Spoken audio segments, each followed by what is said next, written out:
Why did God not intervene during Lucifer's rebellion? Have you ever wondered why God allowed Lucifer to rebel? Why didn't he stop it? These are questions that have haunted theologians and believers for centuries, and today, we will explore the shocking truth behind God's silence during the most violent rebellion in the universe. Why did God remain silent? Was it because of weakness, or was there a deeper, much greater plan at work? We begin our journey with this burning question. This isn't just about angels. This is about humanity, free will, and the ultimate purpose behind creation. Stay with us as we uncover the mysterious event that changed the course of the entire universe. This video is packed with eye-opening insights. Watch until the end to fully grasp the truth behind God's silence and what it means for us today. We delve into the mystery of Lucifer's rebellion, God's silence, and the profound lessons we can learn from it. You don't want to miss it. Hit that subscribe button and leave your thoughts in the comments. We want to hear your take on this big question. Why does God allow suffering? It's a question that has puzzled millions of people, and here's the surprising truth. What if suffering isn't a curse, but is absolutely necessary for spiritual growth? Instead of being a punishment, what if pain is what helps us understand freedom, good and evil? Imagine a world where pain didn't exist. Could we choose love over hate, truth over lies? Can we truly grasp the depth of God's justice without experiencing the contrast of suffering? In this section, we will explore how pain plays a vital role in our development, shaping our decisions and testing our will. It is through suffering that we can truly decide who we are, whether we embrace the light or succumb to the darkness. Suffering is not about punishment, it is an essential part of the process that allows us to make free choices, learn, and grow. It is essential for us to understand that free will, in its truest form, means the ability to choose good in spite of pain. Without pain, how would we know what it means to choose right from wrong, light from dark? God's justice is not about punishing us, it is about helping us grow. Suffering gives us the opportunity to choose, and in that choice, we find freedom.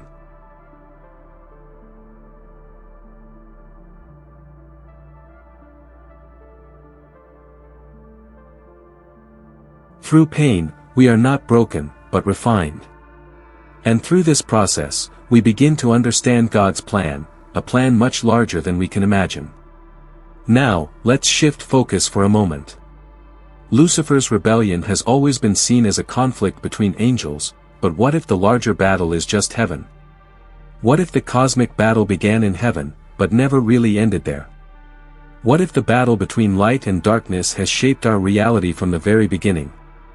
This cosmic conflict is not limited to the spiritual realm, it affects every choice we make here on earth. Every day, we are affected by this struggle, whether we realize it or not.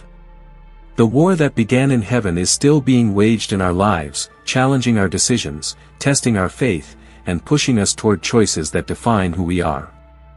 The battle between good and evil is not an ancient event that we read about in the Bible, it is still being waged today, shaping the world around us. From the choices we make in our individual lives to the values we hold dear as a society, this cosmic battle is still being waged. What if we, as humans, are not just observers of this battle but also the battlefield? Every decision we make, every moment of temptation we face, is part of the ongoing battle between light and darkness. We may not see the forces at work, but they are there, shaping our lives in ways we cannot fully understand. What if every day, every decision, is part of the eternal conflict between good and evil?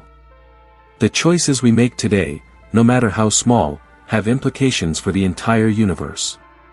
Whether we realize it or not, we are actively participating in this cosmic struggle. Are we choosing the light or are we unwittingly stepping into the darkness?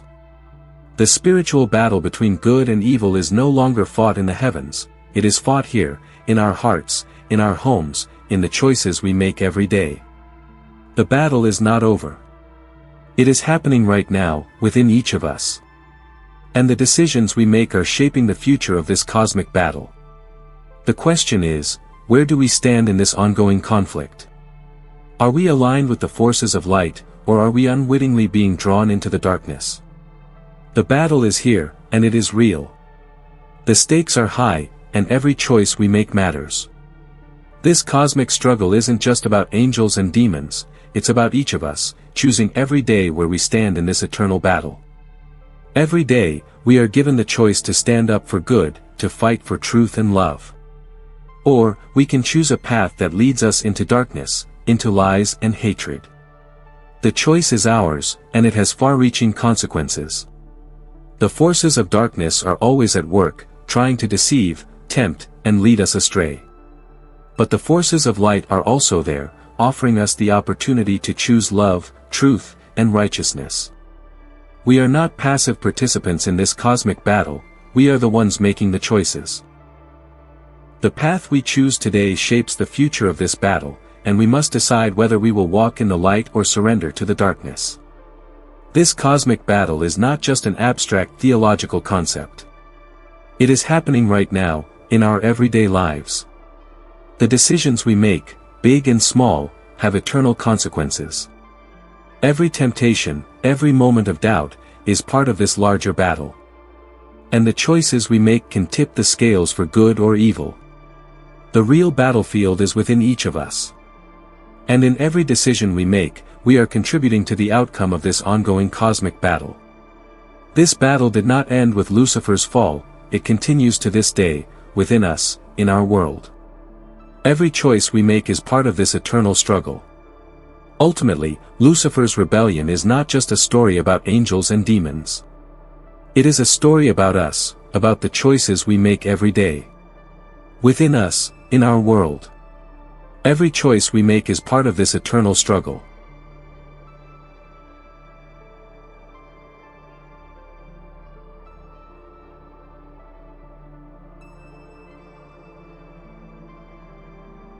It is a story that shows us how the battle between good and evil is deeply rooted in the very fabric of our existence.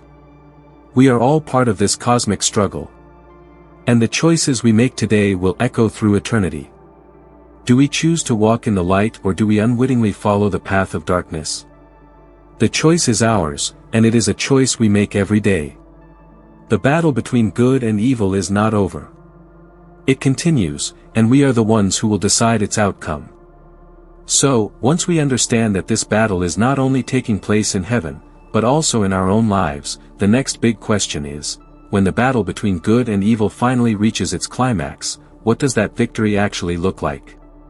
How do we defeat evil once and for all? We all know the story, Lucifer's rebellion led to his downfall, but what happened next? What does it mean to truly triumph over evil? In this installment, we challenge your expectations about the final battle between darkness and light. We delve into prophecy and eschatology, exploring the profound significance of Christ's victory over Satan and the forces of evil.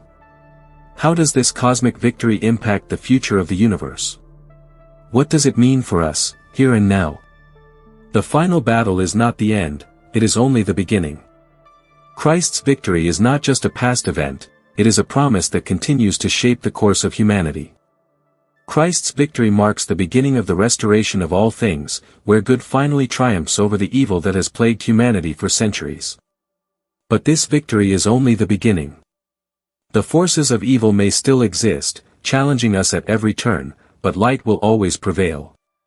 This victory is not just about Christ defeating Satan, it is about restoring peace, justice, and love, and ending suffering and death.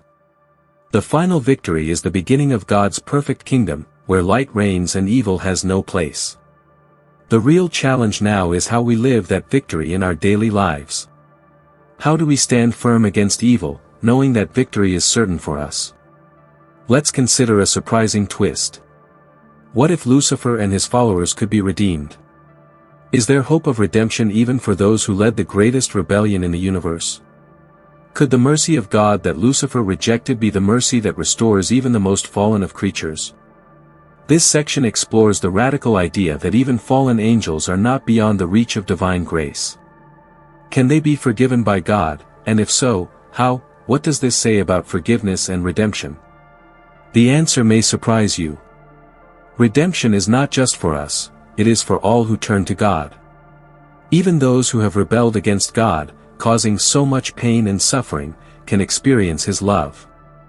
God's love is unconditional, reaching out to all creatures, no matter how far they have fallen. The story of Lucifer's fall is a story of pride, defiance, and betrayal, but can it also be a story of mercy?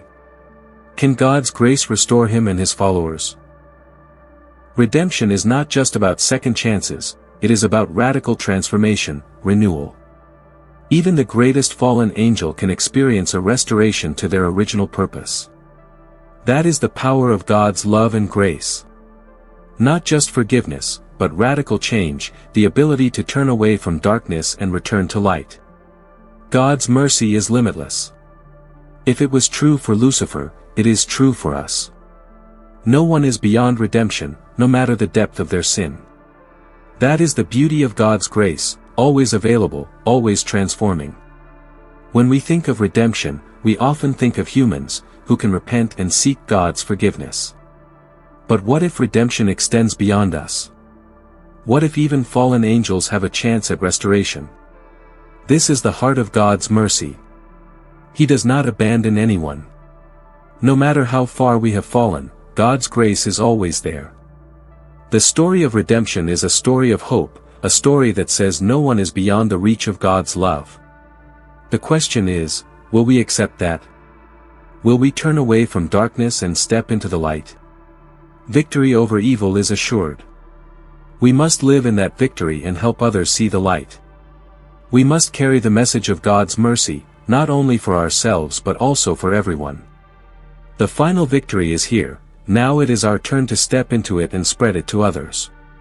Do we accept it? Do we turn away from the darkness and enter the light? Victory over evil is assured. We must live in that victory and help others see the light. We must carry the message of God's mercy, not only for ourselves but also for everyone. The final victory is here, now it is our turn to step into it and spread it to others. Do we accept it? Do we turn away from the darkness and enter the light? Victory over evil is assured. We must live in that victory and help others see the light. We must carry the message of God's mercy, not only for ourselves but for everyone. The final victory is here, now it is our turn to step into it and spread it to others. As we step into victory over evil, we must ask ourselves, are we still influenced by the lies that began with Lucifer, and how do they continue to shape our choices today? Lucifer's rebellion began with a lie, but what if the deception didn't stop there? What if the lies that began with Lucifer still influence us today? This question is uncomfortable, but also necessary. How much of what we believe, the choices we make, and the way we live are still influenced by those ancient lies? The truth is, the lies have not gone away, they have been passed down through the generations, subtly shaping how we see the world, how we define right and wrong, and how we make decisions. This deception is not just a part of history, it continues to affect us in ways we may not even realize. From the smallest choices to the biggest moral dilemmas, the influence of Lucifer's lies is still present, lurking in our lives. The lies may not be as obvious as they once were, but they still have the power to shape our thoughts, actions, and beliefs. We may think we have moved on, but the influence of these lies continues to shape our society, our values, and even our understanding of truth.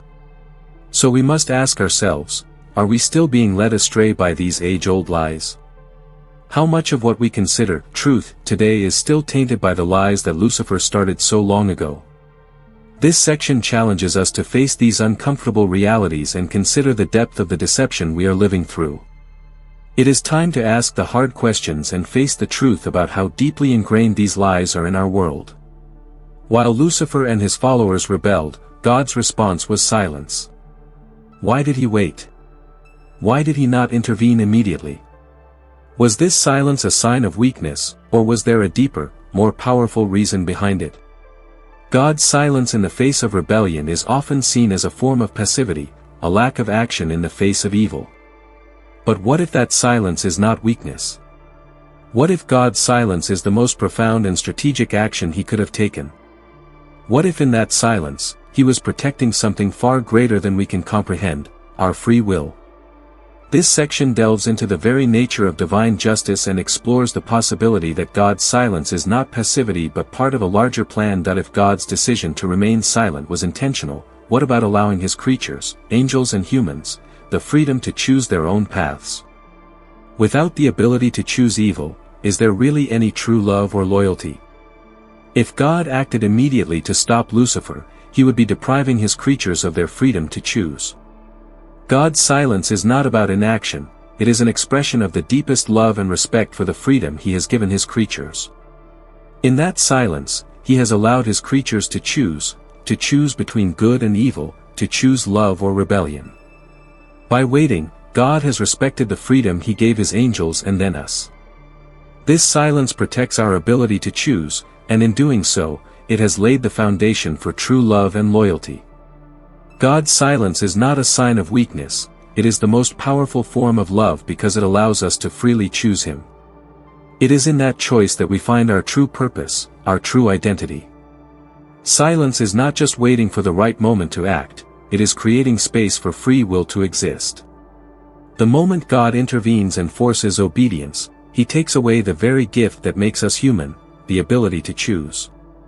In fact, this silence is the most profound act of love, the act that allows freedom to flourish and allows good to be freely chosen. Even in the chaos of rebellion, God's silence speaks volumes.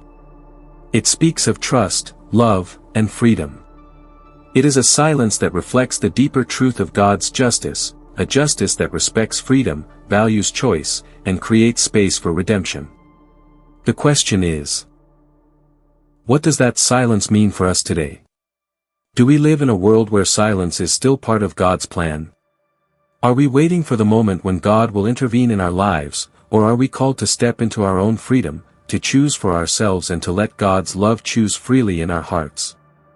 The battle between good and evil is not just something that happened in the past, it is happening right now, in our lives, every day. God's silence is still there, but it is not a silence of resignation, it is a silence that allows us to freely choose our path. We are not forced to obey. We are not controlled by some higher power. We are given the opportunity to love, to choose, to walk in the light or the darkness. God's silence continues to protect our ability to choose. And in that freedom we find our greatest strength. God's silence is not passive inaction, it is the most powerful form of divine justice. Justice gives us the freedom to choose love, to choose good, and to choose God. The story of Lucifer's rebellion is not just about angels and demons, it is about us, about the choices we make and the freedom we have to choose. And that, perhaps, is the greatest gift of all, the freedom to choose God's love and walk in the light, knowing that he trusts us with the most powerful gift of all, our own free will. So, when we understand that the freedom to choose God's love is the greatest gift, can pride lead us to make the same mistake Lucifer did? The consequences of Lucifer's rebellion are more than just a battle in heaven, they are lessons for humanity. What can we learn from his fall? The most important lesson is pride. It was pride that led to Lucifer's downfall, and it is pride that is at the root of many of the struggles we face today. This section will focus on how pride can derail even the best intentions. Lucifer's story is a warning, not just for angels, but for us as well. As we navigate our lives, we must be on guard against selfishness and ego, which can cloud our judgment and lead us astray. Could we fall into the same trap that led to Lucifer's downfall? It's easy to think we're immune to such dangers, but pride can sneak up on us, silently influencing our decisions and actions. Pride often begins as a small sense of superiority or entitlement, but it grows and becomes a force that blinds us to the truth. It can make us feel superior to others, that our wants and needs must come first, and that we deserve more than we have. The story of Lucifer teaches us that pride is more than just a flaw, it is a destructive force that can destroy relationships, ruin lives, and lead us to spiritual collapse. Lucifer, once a high-ranking angel, became so enamored of his own greatness that he wanted to overthrow God. His pride led him to believe that he deserved to be worshipped, that he deserved the glory that only God could receive. His downfall was not the result of a single choice, but a long process of allowing pride to control his actions. This story serves as a cautionary tale. If we are not careful, we can also let pride lead us away from the truth. We must be aware of the subtle ways pride can enter our hearts and minds. Even when we have the best intentions, pride distorts our view of the world, making us think we are the center of everything, and it can make us forget that we are part of something much larger than ourselves. As we look at Lucifer's fall, we must reflect on how our own pride can influence our actions and choices. Do we make decisions based on what is best for us, or do we consider the bigger picture? Do we let pride cloud our judgment, or do we humbly seek guidance from God? The lesson from Lucifer's rebellion is clear: pride is dangerous, and we must guard against it in our own lives. We must remember that true greatness comes from humility, not from raising ourselves above others.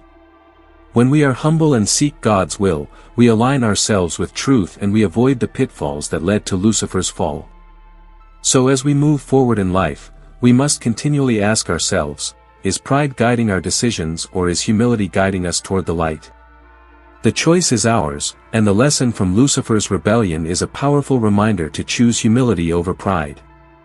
We know love is human, but what about divine love? God's love is unconditional, despite everything. But what does divine love really look like, especially when we fail or rebel? This section will explore the radical nature of God's love, all-encompassing, unconditional, and never-ending. Even when Lucifer turns away, God's love remains unchanged.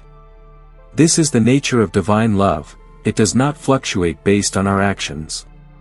Whether we are faithful or fall into sin, God's love remains constant and unwavering. It is a love for all, even those who have turned away from Him. Lucifer's rebellion did not stop God from loving him. In fact, God's love is so deep and pure that even in Lucifer's disobedience, God's heart yearns for his return. This love is unconditional. It is not dependent on how we behave, how we act, or how we follow God's will. It is a love that simply exists, a love that never gives up on us, no matter how far we stray. Even when we fail, even when we rebel, God's love is there, waiting for us to return. God's love is not like human love. Human love can be conditional, it can fade or change based on actions, emotions, or circumstances. But God's love is constant and eternal. When we fail, we often feel that we are unworthy of love, that we are too far gone to be loved again. But divine love defies those feelings. It is a love that reaches out to us even when we feel unlovable, a love that is rooted in grace, not in our actions. God's love is not just forgiveness, it is restoration. When we return to Him, He doesn't just forgive us, He brings us back into a full relationship with Him, as if we had never left. This is the radical nature of divine love. It heals, it restores, and it welcomes us home, no matter how far we have strayed. God's love is not transactional. It is not about us earning it or proving our worth. It is a love that simply is, a love that is always available to us. Even in our worst moments, God's love is there, waiting for us to accept it. This is the love that teaches us how to love others. When we understand the depth and unconditional nature of God's love, we are called to reflect that love in our own lives. We are called to love others, not based on their actions or merits, but because love is not something to be earned, it is something to be given. Just as God freely gives His love, we are called to give our love freely, unconditionally, without expecting anything in return. This is the true nature of divine love and the standard by which we should measure our love for others. It is a love that forgives, a love that restores, and a love that never gives up. God's love is the model for how we should love others, and it is a love that can transform our lives, our relationships, and our world. When we live in that love, we reflect the very nature of God's heart, a heart full of mercy, grace, and unconditional love. Through His love, we are healed, restored, and made whole. And through our love, we can bring healing and restoration to others. The story of Lucifer's rebellion is not just about a battle in heaven, it is about our own fight. Every day, we face the choice between good and evil. The battle between light and darkness is far from over, and each of us has a role to play. The fight for righteousness continues, And we must choose which side to stand on. Will we stand on the side of good, or will we stray into a path that leads us astray? Ultimately, Lucifer's rebellion serves as a lesson for us all. It reminds us of the importance of humility, free will, and the power of choice. This battle is not just for angels, it is for every soul on earth. This is your chance to make a choice. Which side will you be on in the eternal battle between light and darkness? Let us know your thoughts in the comments below, and if you haven't already, be sure to subscribe to Crosslight Healing Hope for more content like this. This is just the beginning of a much larger conversation.